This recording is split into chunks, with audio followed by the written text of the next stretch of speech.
Saludos comunidad, bienvenidos a un nuevo video.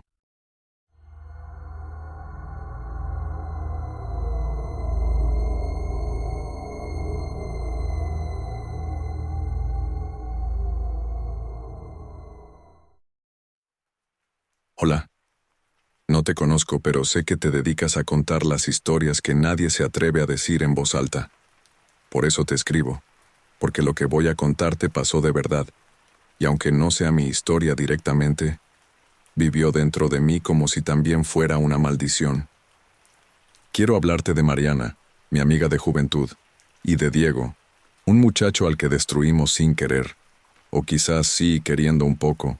Han pasado más de 15 años desde que todo aquello ocurrió, pero todavía siento que la culpa me pesa, que tal vez, si yo hubiera dicho algo, si la hubiera detenido a tiempo, si no me hubiera callado cuando ella lloraba en mi cocina, quizá las cosas no habrían terminado tan mal. Mariana siempre fue guapa, pero no de esa belleza que aplasta, sino de la que atrae por su suavidad. Tenía los ojos café claro, una sonrisa tibia, y una manera de escuchar que hacía sentir importante a cualquiera. Por eso todos la queríamos tanto, por eso yo la quise tanto. Conoció a Luis cuando tenía 22 años. Él era 6 años mayor, un hombre serio, correcto, que trabajaba como mecánico desde antes de cumplir la mayoría de edad. Nunca fue un hombre de grandes palabras, pero tenía algo que escasea en este mundo: responsabilidad. Yo estuve en su boda. Fue sencilla, una fiesta pequeñita en el patio de la casa de sus padres, adornada con luces amarillas y flores de jardín. Recuerdo que Mariana temblaba cuando caminaron hacia el altar improvisado. ¿Estás nerviosa?, le pregunté. Estoy feliz, me respondió, y se lo creí.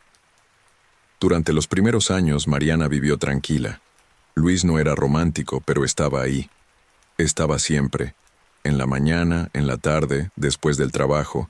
No era un hombre de salir a beber ni de andar con amigos hasta la madrugada. Volvía a casa, traía pan, traía verduras, traía lo que había. Hacía lo posible. Y quizá ahí empezó el problema. Lo posible no siempre es suficiente. Con el tiempo, Mariana comenzó a sentir que su vida era un cuaderno escrito con la misma letra, en la misma página, sin dibujos, sin sobresaltos, sin nada que hiciera latir. Me decía, a veces siento que estoy destinada a esto, a ver la vida pasar, como desde detrás de una ventana. No estaban mal, pero tampoco estaban bien. Una noche en una fiesta, en la que el pueblo celebraba su aniversario, la plaza estaba llena, las luces colgaban de árbol en árbol como luciérnagas, las jovencitas se reían, los muchachos se llenaban de cerveza barata y hormonas. Mariana me invitó a ir con ella. Luis estaba enfermo de la espalda, así que se quedó en casa. Recuerdo bien cuando vimos por primera vez a Diego. Tenía 23 años. Era guapo, sí, pero sobre todo tenía ese brillo fresco que tienen los jóvenes cuando todavía creen que el mundo es suyo. Un brillo que Mariana ya no veía en nadie, ni en sí misma. Lo que yo sentí fue simpatía. Lo que Mariana sintió fue un terremoto silencioso. Vi cómo lo seguían sus ojos. Vi cómo se enderezaba el vestido, cómo se humedecía los labios sin darse cuenta. Y vi también a quién miraba Diego, a Sofía, una muchacha de 18 años, toda risa, inocencia y aire de primavera. Mariana no decía nada, pero yo la conozco mejor que nadie. La estaba carcomiendo la sensación de no ser elegida. Esa noche, al volver a casa, me dijo algo que jamás olvidé. Es que él me miró distinto. Tú lo viste, ¿no? Mariana, es un chico, mira a muchas. No, no fue igual. Ahí comenzó todo. En esa frase, en ese autoengaño. No pasaron ni 2 semanas antes de que Mariana empezara a obsesionarse. No era amor, era hambre. Una necesidad de sentirse viva. Me escribía mensajes a medianoche. ¿Crees que él piensa en mí? Oh, tal vez si le hablo él. Y luego, no puedo dejar de imaginarlo. Luis nunca sospechó nada, porque Mariana seguía cumpliendo con la rutina. Cocinaba, limpiaba, lavaba la ropa, pero la vi apagarse por dentro, no por falta de amor, sino porque quería otra cosa. Una tarde, mientras tomábamos café en mi cocina, me dijo, «No puedo esperar a que él venga. Tengo que hacer algo». «¿Qué quieres hacer?» «Lo que sea». Esa frase, esa maldita frase. En el pueblo siempre existió el rumor de que doña Rosa, una anciana del borde del monte, sabía de amarres, de rezos oscuros y de enderezar corazones tercos. Cuando Mariana me dijo que iría a verla, traté de detenerla. «No metas brujería en esto. Las cosas que se fuerzan cobran caro. Estoy decidida», fue lo único que me respondió. Caminó sola hasta la casa de la bruja. Me contó lo que vio. Hierbas colgadas, frascos con líquidos turbios, figuras hechas de trapo y tierra. Doña Rosa no la juzgó. Las brujas no juzgan. Escuchan, analizan y ofrecen soluciones que parecen fáciles, pero nunca lo son. Le pidió un mechón de su cabello, una prenda de Diego, una vela roja, azúcar negra, miel, sangre de su dedo y su voluntad. Cuando Mariana me lo contó, yo sentí miedo real. «Mariana, ¿qué hiciste?» «Lo que tenía que hacer». El ritual se hizo esa misma noche. Me lo narró días después. Un círculo de sal. Una vela roja derritiéndose como carne viva. Un rezo en una lengua que ya nadie habla.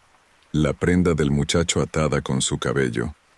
Y la frase final de la bruja. «El que no te miraba, ahora no podrá dejar de hacerlo. El que no te soñaba, ahora soñará contigo hasta perderse». Esa frase fue el principio de la tragedia. Yo fui testigo. Diego cambió. Al principio era sutil. La miraba más. Buscaba acercarse. La saludaba con torpeza. Pero poco a poco, lo que parecía un interés genuino se transformó en algo inquietante. Diego dejó de ver a Sofía. Dejó de reír. Dejó de trabajar con regularidad. Y comenzó a aparecer cerca de la casa de Mariana, mirando fijo, esperando, como si alguien lo hubiera programado. Recuerdo bien la primera vez que lo vi así. Estaba sentado en la banca de la plaza, con la mirada perdida y la ropa arrugada. No era amor, era una obediencia triste, una fascinación antinatural. Cuando se acercó a Mariana, ella tembló, pero no de emoción, de miedo, de esa sensación cuando el deseo se vuelve monstruo. «No es él», me dijo llorando. «Yo quería que me quisiera, no esto. ¿Vas a deshacerlo?» No sé cómo. De a poco Luis empezó a notar cosas. No era tonto. Sabía que algo se había ido de la casa. Mariana se había vuelto ausente. No comía con él. No hablaba con él. No dormía pegada a él. Él intentó acercarse, pero Mariana estaba consumida en su propio infierno. Recuerdo una conversación que me partió el alma. «Te estoy perdiendo», le dijo Luis. «No lo sé», respondió Mariana. «¿Hay otro?» «No, sí, no sé». Luis se quebró en silencio. Él nunca supo que no había otro amante, sino otra alma amarrada. Y eso fue peor, porque peleaba contra un fantasma. Cada vez que lo encontraba a Diego veía que ya no era Diego.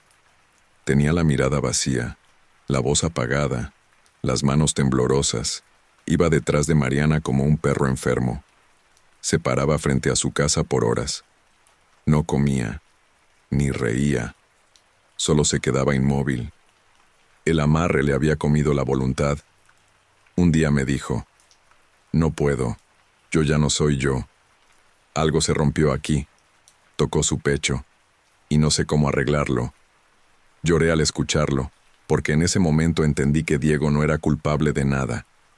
Era una víctima, y su verdugo era el corazón hambriento de mi amiga.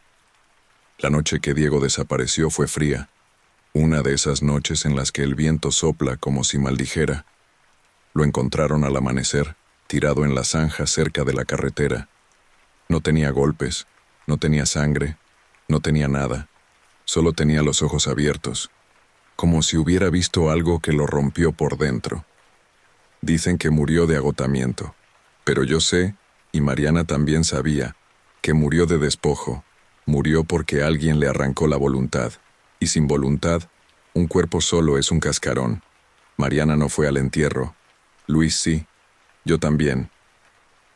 Y te juro que nunca vi un pueblo tan silencioso, ni tan lleno de miedo. Pero Mariana pagó su precio.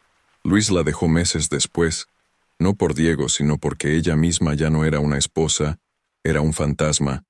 La gente del pueblo dejó de saludarla. Las mujeres le temían, los hombres la evitaban. Había arruinado la vida del joven, y ahora le empezó a pasar a Ela. Envejeció en un año lo que no había envejecido en 10, y nunca volvió a hablar de amarres ni de brujería, pero sí lloró. Lloró tanto que yo pensé que el llanto la iba a acabar. Un día me dijo, yo solo quería sentirme viva, y ahora quisiera no haber querido nada. Estaba arrepentida, pero ya era tarde.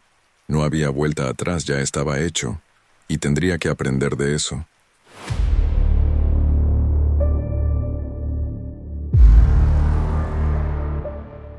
¿Por qué? La gente cree que los amarres son juegos románticos, porque muchos piensan que manipular el amor es travesura, cuando en realidad es violencia espiritual. Quiero que la historia de Mariana y Diego quede grabada en algún lugar, que sirva para recordar que el deseo, cuando se vuelve egoísta, destruye. Mariana aún vive, Diego, no, Luis, tampoco volvió a ser el mismo. Yo soy solo una testigo que cargó el peso de un silencio, y ya no quiero callar más. Si decides contar esta historia, cuéntala completa, cuéntala con verdad, cuéntala con la pena que merece.